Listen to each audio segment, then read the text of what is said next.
Welcome to Bankline, where you can view all your business accounts in one place, manage your finances, and complete everyday tasks whenever you choose.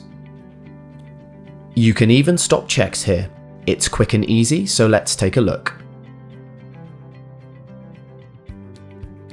To do this, you'll need the relevant account servicing privileges or access to view a statement or balance. Select Account Servicing from the main menu at the top of your page. Then, click Stop a Cheque, which will open a new tab.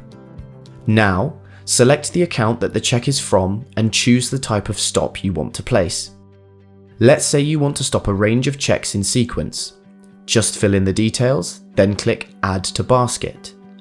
If you're stopping individual cheques, you can continue to add additional stops in the same way.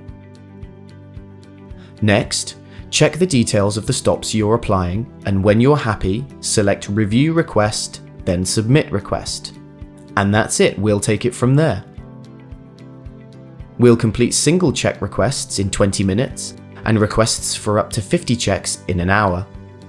Larger requests will be processed straight away, but may take a little longer to complete. Requests made after 5 PM, on a weekend, or on a bank holiday will be processed the next working day. This is just one of the ways Bankline could make your life a little easier. To find out more about Bankline and how it could help your business, just visit us here.